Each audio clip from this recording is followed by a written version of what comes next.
नमस्कार बहनों, ऑनलाइन कक्षा में आपका स्वागत है। हम पढ़ रहे हैं सामाजिक विज्ञान हमारे अतीत भाग सेकंड का 2।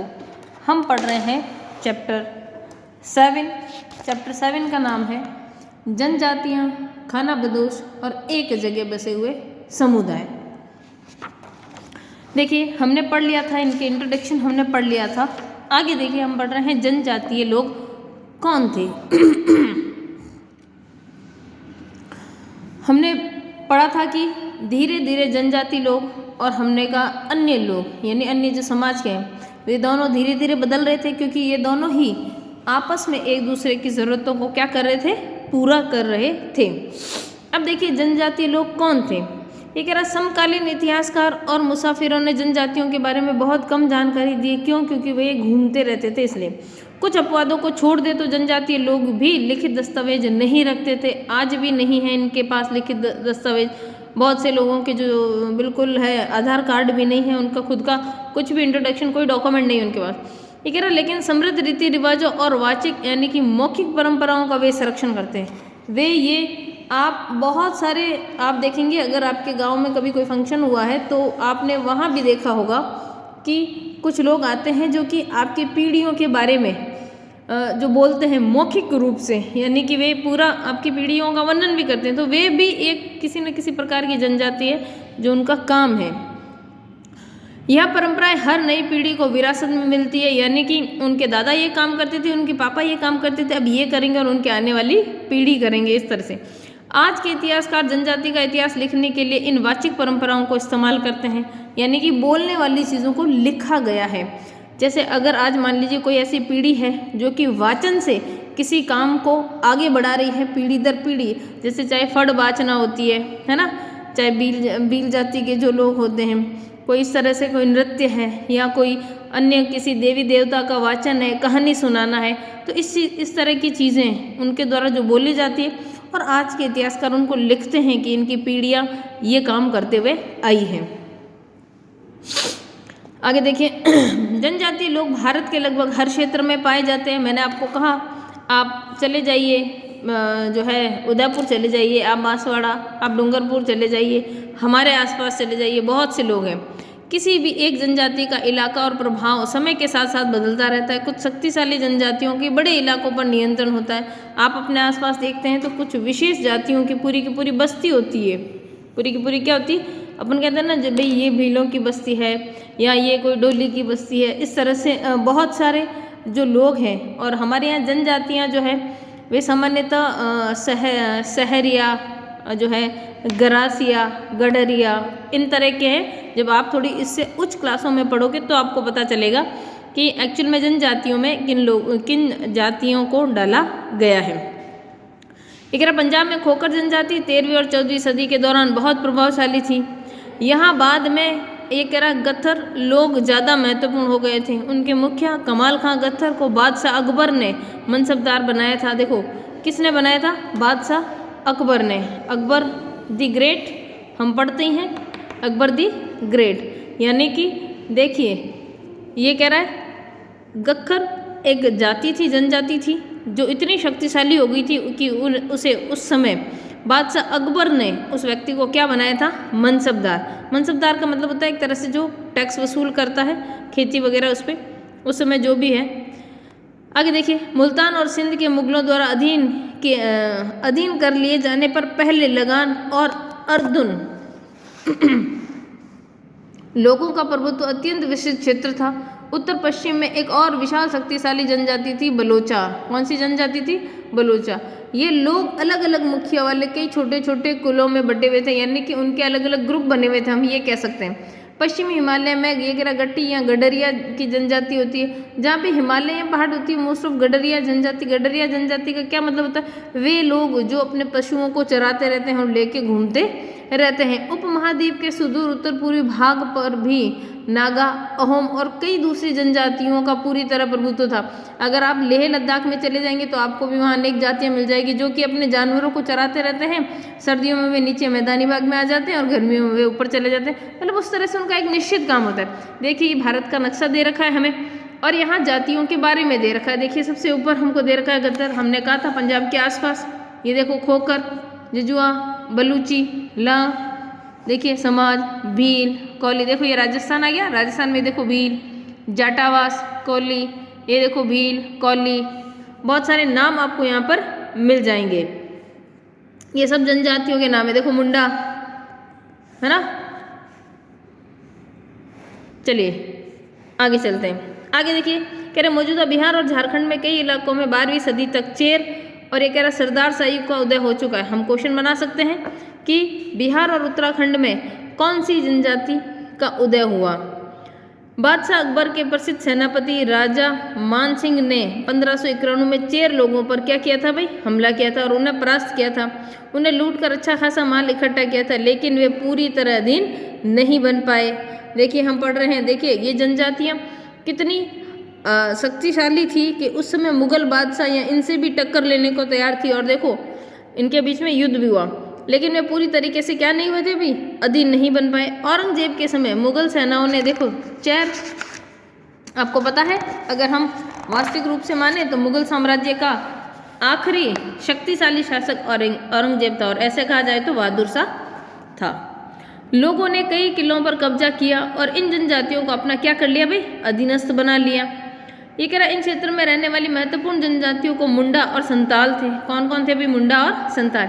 यद्यपि ये उड़ीसा और बंगाल में भी रहते हैं। कौन सी जनजाति, मुंडा और संताल। आपसे पूछ लिया जाए कि भाई ऐसी कौन सी जनजातियां हैं जो उड़ीसा और बंगाल में भी रहती है, तो आपको बताना है मुंडा और संताल। कर्नाटक और महाराष्ट्र की पहाड़ी कोली, बेरात और कई दूसरी जनजातियों के निवास स्थान थे। कोली लोग गुजरात के कई इलाकों में भी रहते थे। अगर आपसे पूछ लिया जाए कि कोली लोग और कहाँ कहाँ रहते, तो आप कह सकते हैं गुजरात के कई इलाकों में, और कुछ और दक्षिण के कोराग में, वेतर, मारवाड़ और दूसरी जनजातियों की विशाल आबादी थी। देखिए भीलों की बड़ी जनजाति पश्चिमी और मध्य भारत में फैली हुई है। हमारे यहाँ भी पश्चिमी राजस्थान वगैरह हम अगर बात करें तो वहाँ पर भीलों की संख्या काफ़ी है, नीचे की साइड। ये कह रहा है मध्य भारत में फैली हुई थी। 16वीं सदी के अंत आते आते इनमें से कई एक जगह बसे हुए खेतीहर और यहाँ तक कि जमींदार बन चुके।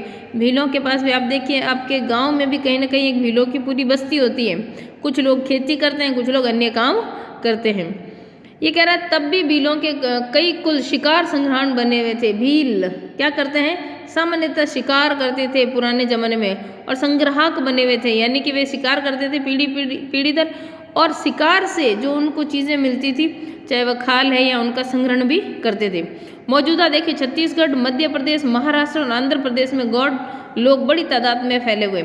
आपसे पूछ ले गौड़ लोग कौन सी जगह है, या वर्तमान में गौड़ लोग या गौड़ जनजाति कहाँ कहाँ पाई जाती है, तो आपको आंसर देना है छत्तीसगढ़, मध्य प्रदेश, महाराष्ट्र, आंध्र प्रदेश। और आगे देखिए खाना बदोश और घुमंतु लोग। मैंने बताया खाना बदोश का मतलब ही है एक जगह से दूसरी जगह घूमना, और घूम कर अपने, यानी कि वे एक तरह से बैलगाड़ी पे अपना सारा सामान रखते हैं और घूमते जाते हैं। इस तरह से वे जहाँ जगह मिलती है या जहाँ काम मिलता है वहाँ रुक जाते हैं, और अपने पशु वगैरह सब वो लोग सब साथ लेके ही चलते रहते हैं, इसीलिए उनको खाना बदोश या घुमंतु लोग कहते हैं। खाना बदोश चरवाहे और जानवरों के साथ देखो दूर दूर तक घूमते रहते हैं। मैंने कहा आपको वे अपनी बैलगाड़ी में सारा सामान रखते हैं और उसको साथ लेके घूमते रहते हैं। उनका जीवन दूध और अन्य पशुचारी उत्पादों पर निर्भर करता है। वे खेतीहर ग्रस्तों से देखो अनाज, कपड़े, बर्तन और ऐसी ही चीज़ों के लिए ऊन, घी इत्यादि का क्या करते हैं, विनिमय करते हुए उनको कुछ चीज़ें दे देंगे। और विनिमय का मतलब होता है चीज़ों का या वस्तुओं का लेन देन।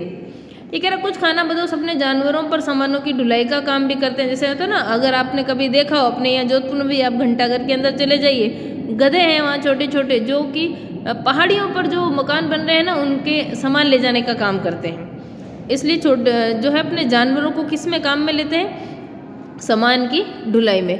एक जगह से दूसरी जगह आते जाते वे सामान को खरीद फिरोख्त करते हैं। आपको देखिए आपके बाहर बहुत सारे लोग आते हैं, कभी टंकी बेचने, कभी कुछ चिमटा वगैरह बेचने।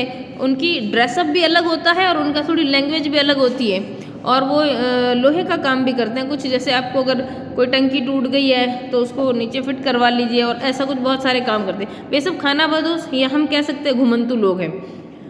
बंजारा लोग सबसे महत्वपूर्ण व्यापारी खानाबदोश थे, यानी कि वे देखिए लोगों से व्यापार भी कर रहे हैं घूम घूम कर, इसीलिए ये कह रहा उनका कारवां टांडा कहलाता था। आपसे पूछा जाए कि टांडा क्या कहलाता था या कौन कहलाते थे, तो आपको बताना है कि बंजारा लोग जो कि व्यापारी खानाबदोश से उनका कारवां यानी कि बहुत सारे लोग एक साथ झुंड बनाकर जाते थे, उनको क्या कहते थे, टांडा।